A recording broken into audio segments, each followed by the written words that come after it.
자, 1910년대 일제 식민통치 한번 보겠습니다. 자, 일제는 우리나라를 지배하는 식민통치기구를 만들게 되는데 그 중에 가장 대표적이고 핵심적인 기구는 조선 총독부겠지. 그래서 1910년에 총독부가 설치가 됩니다. 그전엔 통감부였겠지. 어쨌든 공식적으로 우리나라가 완전 망한 건 아니었으니까. 하지만 10년 이후에는 나라의 명맥마저도 사라졌기 때문에 총독부라는 기구가 만들어지는 거야. 그런데 이 조선 총독부의 총독의 권한은 매우 강력했다. 조선 안에서 입법, 사법, 행정, 군사권 모두를 장악을 하고 있어. 심지어 군사권까지 가지고 있지. 조선에는 두 개 사단이 주둔을 하고 있었는데 이 두 개 사단의 군대 지휘권이 그 총독에게 있는 거예요. 그러니까 이 조선 안에서는 조선 총독이 거의 뭐 일본의 총리보다 더 권한이 셌다라고 얘기할 수도 있겠지.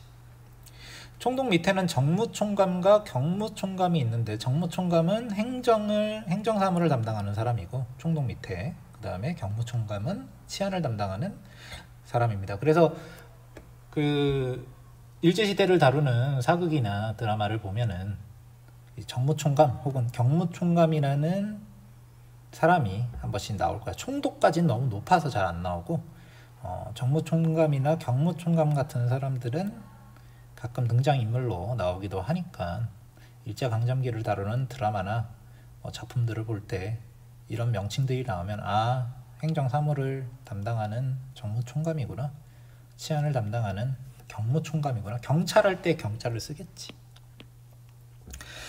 자, 그리고 중추원이라는 기관이 있는데 이것은 친일파를 우대하기 위해 만든 기관이야. 그래서 이 친일파를 중추원에 집어넣고 자문기관이라는 거야. 총독의 사무를 자문해준다는 거겠지. 홍보를 하는 거야. 우리도 조선인들을 정치에 참여시켜준다. 말하자면 일종의 선전하기 위한 기관이고 친일파를 우대하기 위한 기관이겠지. 지방 행정조직은 13도와 부군 면체제, 그러니까 13개의 도로 나누고, 그래서 남도 북도 이런 게 나왔을 것이고, 그 다음에 큰 도시는 부, 그 다음에 큰 도시는 군, 그 밑에 면, 이런 식으로 체계를 나누었을 거야. 그래서 1910년대 통치 방식을 우리는 무단통치라고 부르는데, 무단통치라고 하면은 이 무력을 통해서 강압적으로 지배했다, 이런 뜻이야. 그리고 무단이라는 말은 사실 일본 쪽에서도 이 시기의 통치를 무단통치였다 이렇게도 얘기를 합니다. 우리만 쓰는 말은 아니라는 거야. 무단통치의 핵심은 뭐냐? 헌병경찰 제도겠지. 헌병은 군대 경찰인데 이 군대 경찰인 헌병이 일반 경찰 업무 및 행정 업무를 수행하는 거야. 그러면 지금으로 따지면 경찰이 경찰 업무를 보는 게 아니고 총등 군인들이 치안을 담당한다고 하면 훨씬 더 위압감이 있겠지. 뭐 잘못하면 경찰차가 아니고 탱크가 출동한다고 생각을 해봐. 근데 이 헌병경찰은 보기에만 위압감이 있는 게 아니고 재판 없이 즉결 처분권을 행사해서 경찰이 봤을 때 쟤 좀 잘못했다 싶으면 가벼운 벌은 즉결로 처리를 한단 말이야. 그럼 즉결로 처분할 수 있는 게 뭐가 있겠어? 뭐 가두는 것도 있겠지만 몇 대 때리고 이런 것도 가능하겠지. 그래서 재판 없이 한국인에게 벌금과 구류 처분도 가능하고, 그리고 조선 태영령이라는 게 있기 때문에 이 일본 헌병들은 우리나라 사람들이 임의도 잡아다가 태영, 때릴 수도 있었다는 얘기야. 법적으로 보장이 되어 있다는 거지. 그래서 무단통치의 핵심은 공포 분위기를 조성했다는 거예요. 일본이 봤을 때 오랜 기간 독립국이었던 우리나라, 일본의 지배를 한 번도 받지 않았던 우리나라를 지배하려고 하니까 얘네들 한번 처음 지배할 때 군기를 확 잡아놔야겠다. 마치 수련의 첫날처럼 군기를 확 잡아야겠다 하고 강압적으로 통치를 하는 거지, 매우. 그래서 조선 태영령을 보면은 뭐 때린다는 거야, 한마디로 얘기하면. 그런데 핵심이 있어. 조선인에 한하여 적용한다는 거지. 일본인은 태영 안 했다는 거지. 때리지 않았다는 거.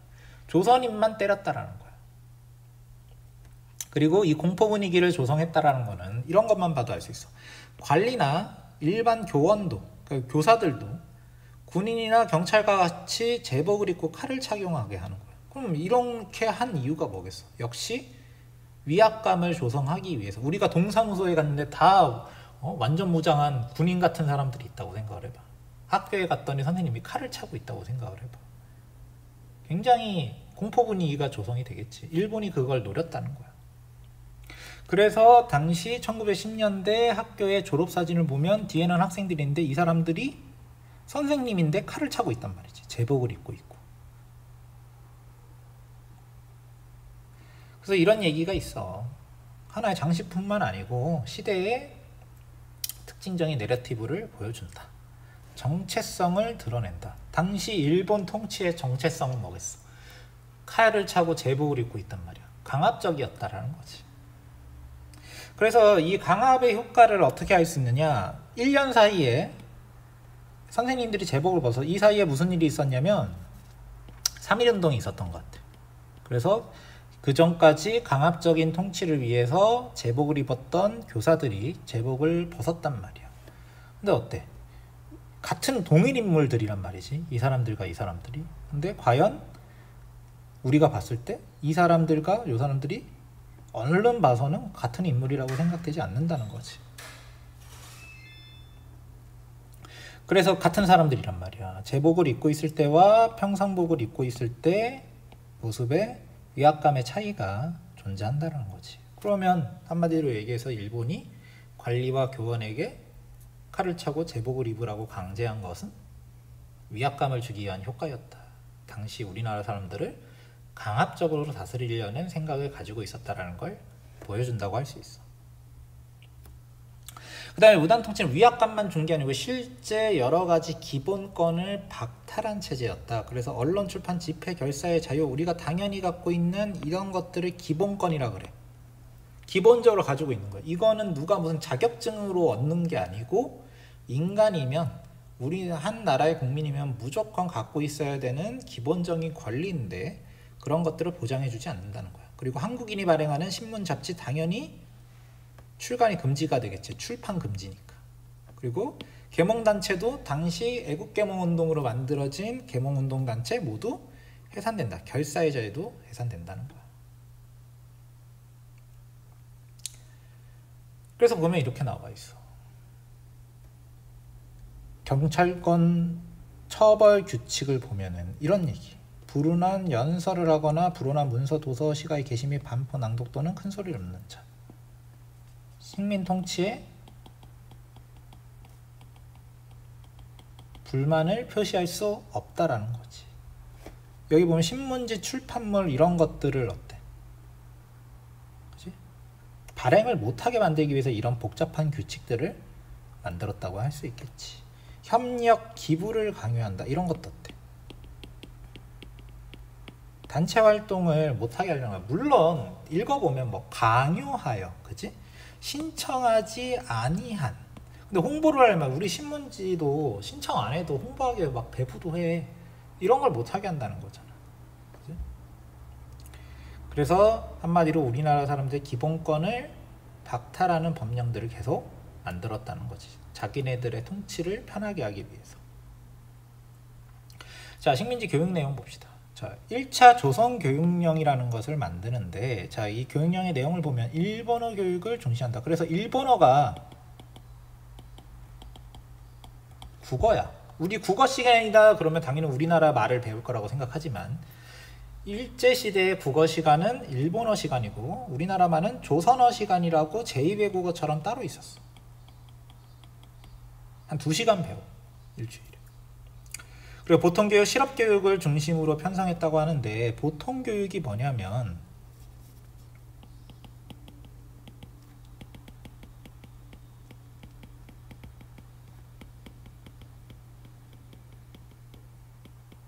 일본인들이 다니는 학교에 비해서 일본인들이 다니는 학교는 그냥 학교인데 조선인들이 다니는 학교는 보통학교라고 불렀어. 무슨 보통학교? 무슨 보통학교? 왜 보통학교냐? 기간이 짧아. 일본 애들 6년 배우는 거 우리나라 사람은 5년, 4년밖에 안 배우고 그렇게 된단 말이야. 그리고 실업교육 중심으로 편성한다. 정통 학문을 배우지 않는다는 거지. 기술만 가르친다는 거지. 기술은 당연히 가르치는 게 맞는데 기술만 가르쳤다는 게 문제야. 그러니까 밑에서 하수인만 해라 이런 뜻이잖아. 그리고 사립학교나 서당 등 민족교육기관은 모두 탄압하게 되는 거지. 그래서 당시 우리나라 신채호 선생이, 그치? 조선혁명 선언을 쓸 때 이렇게 비판을 한단 말이야. 언론, 출판, 결사, 집회, 일체 자유가 없다. 일어를 국어라고 한다. 일문을 공문이라 한다. 학교는 노예 양성소나 다름이 없다. 이렇게 비판한단 말이지. 그러니까 이게 1910년대 교육을 보여준다고 할 수 있어. 그래서 아까 얘기했듯이 보통 교육은 일본인 교육기관보다 교육 연한이 짧단 말이야. 한국인들은 보통학교와 고등보통학교를 다녀. 합쳐서 8년이지. 일본인들은 소학교와 중학교를 다닌단 말이지. 11년을 다닌단 말이야. 지금은 어때? 우리나라 초등학교 6년, 중학교 3년, 고등학교 3년, 12년을 다니지. 아무래도 어때? 11년 동안 배우는 것보다 8년 배우는 게 오히려 기간이 짧으니까 배우는 게 부실할 수밖에 없겠지. 근데 우리나라 사람들한테는 이런 부실한 보통 교육을 시키고 일본인한테는 3년이나 더 가르친단 말이야. 그리고 이 중학교를 졸업해야 대학에 갈 수 있어. 고등보통학교 졸업해가지고는 대학에 바로 못 가. 이런 문제도 있단 말이지. 대학 가는 길도 막아놨다 이렇게 얘기할 수 있어. 그래서 정리하자면 일제시대 통치 방식의 핵심은 헌병경찰제도에 있다. 그래서 즉결 처분권도 가지고 있다. 그래서 공포 분위기를 조성해서 조선 태형령으로 때리기도 하고 관리교원들은 칼을 폐용하기도 했다. 언론, 출판, 결사의 자유를 제한해서 기본권을 박탈했고, 그리고 보통교육, 실업교육, 일본어를 가르치는 교육 위주다. 그러니까 일본인들이 왜 이런 걸 가르쳤겠어? 아니, 부려먹으려면 일본어는 왜 중시했냐면 부려먹으려면 일본인이 주인님이잖아. 뭐 시키면 일본어로 지시할 거 아니야. 그거는 알아들어야지. 보통교육은 왜 시키냐? 뭐 열심히도 안 시켰어. 학교 많이 안 만들어요. 하지만 덧셈 뺄셈 정도는 할 줄 알아야 부려먹기가 편하니까. 그치? 하위직 노동자로 부려먹기가 편하니까 이런 걸 시킨단 말이야. 사립학교나 서당 등 민족교육을 탄압하지. 우리나라 사람들이 막 자체적으로 교육하는 걸 또 원하지 않는단 말이야. 자, 그 다음에 1910년대 일제의 또 다른 정책을 보자면 토지조사 사업이다. 이건 뭐냐면 일본이 우리나라를 지배했으니까 우리나라에서 세금도 걷어가고 통치 비용을 뽑아내야 되잖아. 그러기 위해서 시행을 한 게 토지조사 사업이야. 토지조사 사업의 시행령은 이렇게 나와있단 말이야. 그래서 토지의 소유자는 총독이 정하는 기간 내에 신고해야 된다. 그치? 이게 핵심이야. 신고. 토지를 신고해서 조사하겠다는 거야. 신고 안 하면 그 주인 없는 땅에 이렇게 나오게 되는 거지. 이게 토지조사 사업인데, 자, 목적이 뭐냐? 자, 명목상으로는 지세를 공정하게 부과한다. 지세라는 건 땅에 매기는 세금을 얘기합니다. 그리고 근대적 토지 소유권을 확립하고 토지의 생산성을 향상시키겠다. 좋은 말을 하겠지. 하지만 실제적으로는 어떤 목적이 더 강했느냐? 자, 당연히 세금을 안정적으로 확보하는 게 중요해요. 그래서 토지조사 사업을 거쳐가면서 일제가 거두는 지세가 매우 많이 늘어나게 된다. 그리고 자유로운 토지 매매와 저당을 가능하게 해서, 자, 그 전까지는 그래도 우리나라 사람들이 대부분의 토지를 가지고 있겠지. 하지만 이 토지조사 사업을 거치면서 일본인들이 우리나라 토지에 접근하는데 더 용이하게 만들었다는 거야. 그래서 진행은 어떻게 됐냐? 아까 그 시행령을 보면 알겠지만 조선 총독이 정한 기한 내에 직접 신고하는 방식이다. 이런 방식으로 진행이 됐어. 그래서 예전에는 신고 못한 토지를 노골적으로 뺏어갔다 이런 얘기가 있는데, 아무래도 토지조사 사업은 수년간 오랫동안 지속된 거기 때문에 뭐 날치기적으로 막 가져갔다 이렇게 주장하기에는 조금 어려운 면이 있어서 그 얘기는 이제 더 이상 안 나오는 것 같고, 그래서 결과적으로 뭐냐, 이 조선 총독부가 원하는 대로 됐어. 지세 수입은 많이 증가가 됐고, 이따가 그래프 보여줄 겁니다. 미신고 토지와 불분명 토지는 당연히 총독부 소유가 되었다. 그러니까 신고가 안 된 토지면은 총독부 소유로 넘어갔겠지. 그 다음에 경작권이 부착됐다. 부정됐다. 경작권은 뭐냐면 소작인들이 가지고 있었던 권리인데 이건 이따가 설명을 해줄 거야. 대신에 땅 주인인 지주의 권한은 강화되겠지. 농민은 소작농이 되거나 만주나 연해주로 이주했다 이렇게 얘기하는데, 자, 경작권이 뭐냐? 조선시대에는 지주라 할지라도 소작인이 지주 땅에서 농사를 지을 수 있는 권리를 함부로 빼앗을 수 없었다. 마음대로 못 뺏어간단 말이야. 왜냐면 이거는 조금만 생각해도 가능한 게, 예전에는 사람들이 한 마을에 대대로 모여 살았기 때문에 지주가 야 여기 땅은 대대로 우리 땅이야 라고 주장한다면 소작인도 아 우리도 니네 땅을 대대로 농사 지어줬어. 그러면 소작인들이 가지고 있는 권리도 무시할 수 없단 말이야. 얘를 하루아침에 갑자기 내쫓을 수 없단 말이야. 아니 주인맘 아닌가요? 그렇지 않아. 주인이라 할지라도 사회 안정을 위해서는 그렇게 마음대로 할 수 있게 안 만든단 말이지. 예를 들면 우리도 집주인이 있고 그 밑에서 월세나 전세를 사는 사람들이 있단 말이야. 그러면 집주인이라고 해서 월세나 전세 사는 사람들을 마음대로 막 쫓아내고 그러냐? 그건 안 되잖아. 계약상 정해져 있는 기간 동안에는 보장을 해줘야 되고 기간이 끝나도 적법한 절차에 따라서 해야 되는 거지. 주인이라고 해서 자기 집에 새들어 있는 사람들을 함부로 할 수 없단 말이지. 옛날엔 그게 더 강력했단 말이야, 권리가. 그래서 조선시대에는 분명히 소작인들이 경작권이라는 권리가 상대적으로 강력했는데 이런 걸 도지권이라고 불러. 그리고 이런 권리는 상속, 매매, 증여도 가능했다. 그러니까 주지를 거치지 않아도 소작인들끼리 이걸 거래도 했단 말이지. 그러니까 농사 짓는 권리도 있었다는 거야. 땅의 권리가 있다면. 그런데 토지조사 사업에서는 이러한 권한은 부정됐다. 소작인들의 권리는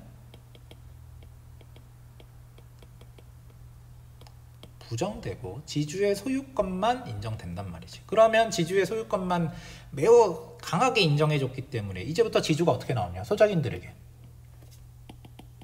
소작료를 올리겠다. 예전에는 이게 말이 돼? 저항할 수 있었는데 이젠 소작료 올리겠다. 아주 싫은데요? 나가! 이렇게 되는 거야.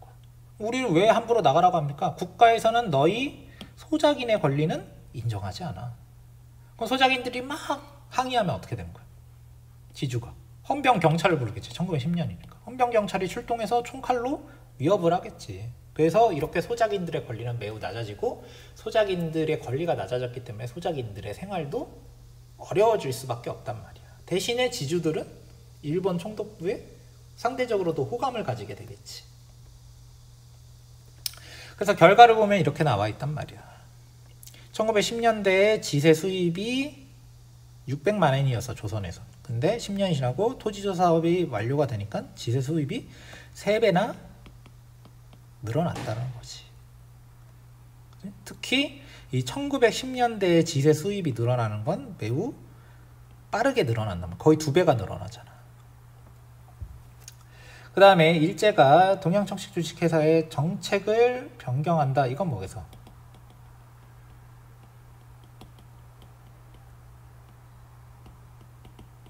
일본인 이주자를 적극적으로 유치하는 거지.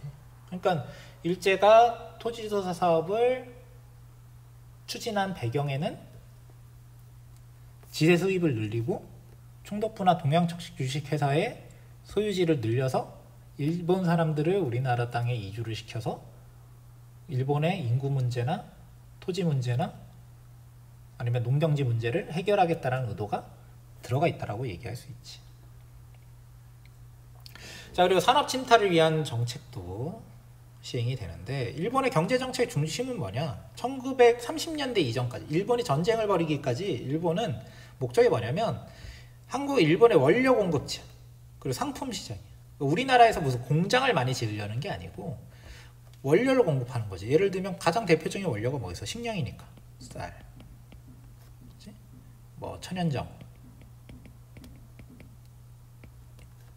이런 걸 생산해서 일본에게 보내서 일본에 있는 공장이 잘 돌아가게 하고 그 일본에 있는 공장에서 생산된 상품을 조선 사람들이 소모하게 만들려고 하는 거지. 그래서 일본이 철도도로 항만을 건설한 것도 가장 중심적인 목적은 뭐냐? 우리나라의 식량과 자원을 일본으로 효과적으로 반출하기 위해서 건설을 한 거겠지. 이런 철도를 만든 목적은 일본으로 식량과 자원을 옮기기 위해서란 말이에요. 그리고 이 시대에 회사령이라는 게 중요한데, 회사령은 뭐냐? 자, 우리나라를 원료 공급지이자 상품 시장으로 만들려고 하면 두 가지가 필요해. 원료와 관련된 산업 이외에는 다른 산업이 발전하면 안 돼.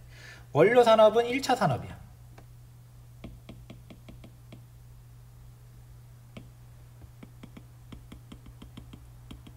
공장을 짓는 건 2차 산업이라 그러거든. 2차 산업이 발달하면 안 된단 말이야. 그래서 회사령을 제정해서 한국인의 기업 설립을 억제.